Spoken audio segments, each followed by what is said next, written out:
la petite cloche, bien sûr. Salut les mates, c'est Régis là pour vous servir, bien sûr. Bon, j'espère les mates que vous allez bien. Aujourd'hui, dans cette vidéo, qu'est-ce qu'on va voir? On va voir le pitch, votre pitch en entretien d'embauche. Car vous le savez, si vous faites bien la présentation en tout début d'entretien, après vous êtes sur des rails pour tout l'entretien.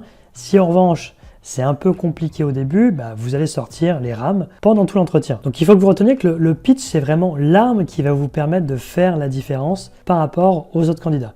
Surtout avant de commencer les mails, on n'oublie pas de liker, de s'abonner, de partager, c'est important. N'oubliez pas également le site réussir-son-entretien-d'embauche.com sur lequel vous avez beaucoup de conseils et des formations. Et allez, trêve de blabla, on va commencer donc avec le pitch à proprement parler. Et on va voir que le pitch, c'est d'abord raconter votre histoire. Alors surtout pas raconter des histoires, ok, mais raconter votre histoire. Et si on va encore plus loin, c'est même vendre votre histoire. Et donc là, il faut éviter la grosse erreur que la plupart des candidats font en début d'entretien, qui est de représenter tout son CV. Ok, votre CV, le recruteur l'a reçu, il a toutes les informations qu'il vous laisse, il a accepté de vous voir en entretien, c'est que ces informations lui plaisaient. Donc maintenant, il va vouloir savoir tout ce qui ne figure pas sur votre CV. Donc il veut connaître votre histoire. Et votre histoire, c'est quoi? En fait, c'est la combinaison de deux choses. La première, c'est raconter qui vous êtes, ok? Et la deuxième, c'est expliquer votre projet professionnel. Et donc ça, il faut bien faire en sorte de l'expliquer au tout début de l'entretien pour répondre aux questions que se pose le recruteur, d'accord? Pourquoi vous êtes là? Pourquoi ça vous intéresse? Ok? Si vous répondez bien à ces questions au tout début de l'entretien, tout le reste sera beaucoup plus simple. Et maintenant, je voudrais préciser un point qui est également très important. C'est-à-dire que la plupart des candidats préparent leur pitch. Alors, ils le font pas forcément très bien, mais ils le préparent tout du moins. Mais après, ce qu'ils ne préparent pas, c'est ce qui est autour du pitch, l'emballage en fait, ce qui va être autour, ok?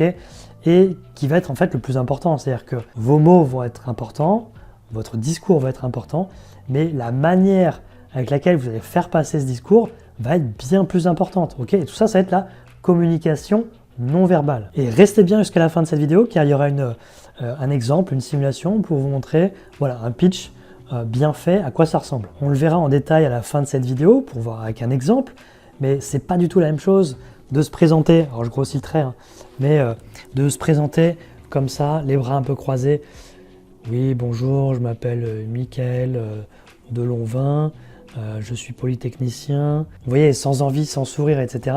Et si vous dites exactement la même chose, bonjour, je m'appelle Mickaël Delonvin, je suis diplômé de Polytechnique. C'est vraiment une caricature, mais c'est exactement ça, c'est ce à quoi il faut penser lorsque vous faites votre présentation. Donc ça va notamment passer par travailler la gestuelle, le sourire, regarder dans les yeux, faire des blancs. Vous voyez, c'est vraiment tout ce qui va être autour du discours. Et donc pour ça, il va y avoir un moyen très simple pour améliorer votre communication non verbale. Ça va être tout simplement de vous filmer. Si vous filmez, vous allez voir les petites imperfections très rapidement, ok, les E, les tics, les potentiels tics que vous pouvez avoir, et vous allez pouvoir les corriger très rapidement. Maintenant, sur le pitch à proprement parler, il va y avoir 6 étapes. Ok, on va les voir en détail et on fera l'exemple juste après.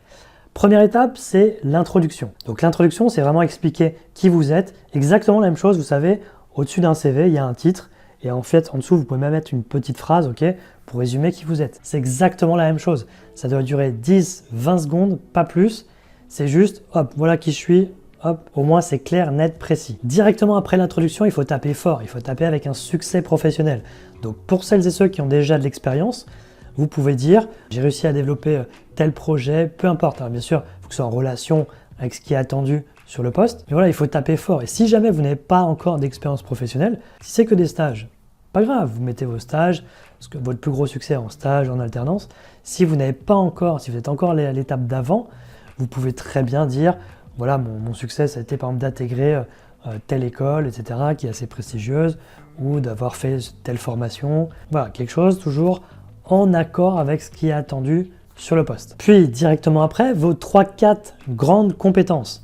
On est toujours dans le but de résumer qui on est, de faciliter le travail du recruteur, ok, il n'a pas à les fouiller, etc. Hop, vous lui amenez sur un plateau, voilà, moi je sais faire ça. Et bien évidemment, c'est à vous d'essayer de faire matcher ces grandes compétences que vous présentez avec ce qui est attendu sur le poste en termes de compétences. Ok, sinon ça va moins bien marcher. Puis quatrième point, vous présentez votre projet professionnel. Alors votre projet professionnel, vous dites concrètement ce que vous recherchez à l'instant T et essayez d'expliquer où est-ce que vous voyez être dans 3-5 ans, ok, pour montrer la démarche logique que vous n'êtes pas là par hasard, que tout ça part d'une démarche réfléchie et que, logiquement, voilà, vous voulez être là et que l'expérience pour laquelle vous postulez aujourd'hui vous permettra d'arriver à cet objectif, enfin d'atteindre cet objectif dans 3-5 ans. 5e point, parlez de vos passions, de vos centres d'intérêt. Il ne faut pas oublier que en entretien, le recruteur va être là pour valider vos compétences, etc. Mais il faut également qu'il ou elle ait envie de travailler avec vous et vice-versa, d'accord? Il faut aussi que, à travers cette discussion, vous-même, vous ayez envie de travailler avec cette personne et dans cette équipe. Donc, quelque part, il faut que le courant passe. Et si vous trouvez des centres d'intérêt communs, ça passera d'autant plus facilement. Et enfin, 6e point, n'oubliez surtout pas de faire un rapprochement avec l'offre, d'accord? Tout votre pitch, il est pour vous présenter, pour expliquer qui vous êtes.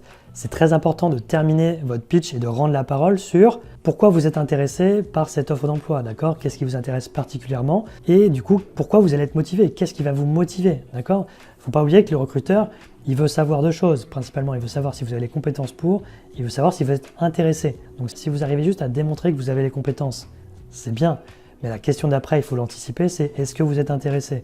Et si à la fin de votre présentation, vous avez déjà réussi à vous présenter, à expliquer qui vous étiez, ce que vous saviez faire, ce que vous voulez faire, en quoi vous correspondez à l'offre et en quoi vous êtes intéressé, mais vous avez fait quasiment tout l'entretien, mais ça, vous l'avez fait, vous avez répondu à toutes ces questions en 2-3 minutes. Allez, maintenant, comme promis, on va faire un petit exemple. Bonjour, je m'appelle Maxime Mélondin, j'ai 10 ans d'expérience en tant que business analyst dans différents secteurs, que ce soit la banque, l'assurance ou l'énergie. J'ai eu l'occasion d'intervenir sur toutes sortes de projets, que ce soit des projets franco-français, mais également sur des projets worldwide avec des équipes de développement offshoreisées. J'ai notamment contribué à la mise en place d'une application de reporting niveau monde pour une grande banque française. À travers ces différentes expériences, j'ai pu développer 3 grandes compétences, le management, une maîtrise des projets avec une dimension mondiale et les méthodologies agiles. Concernant mon projet professionnel, j'aspire aujourd'hui à évoluer plus vers un poste de chef de projet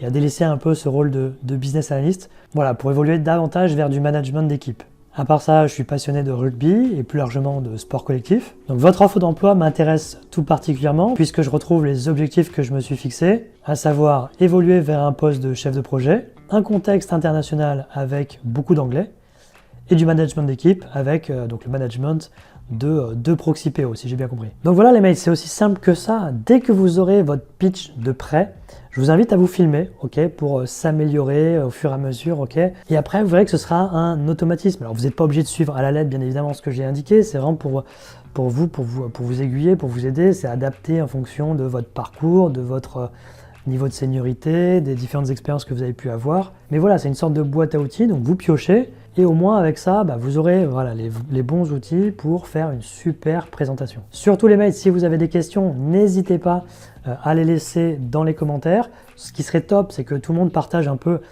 sa vision du parfait pitch. N'hésitez pas à dire, voilà, vous avez tenté quelque chose, ça a plutôt bien marché. Une autre fois, vous avez tenté autre chose, ça a moins bien marché. Et puis comme ça, on pourra confronter un peu les idées. Encore une fois, là, ce que je donne en tant qu'exemple, c'est une trame, ok. Après, à vous de vous l'approprier. Si vous sentez que vous avez quelque chose de brillant, une super idée à rajouter, n'hésitez pas. C'est vraiment le but, c'est d'aider le plus de monde possible. Donc n'hésitez pas à partager. N'hésitez pas surtout également à liker pour améliorer le référencement de cette vidéo. Partagez avec vos proches. Abonnez-vous à la chaîne, bien sûr, si ce n'est pas déjà fait. Abonnez-vous les mates.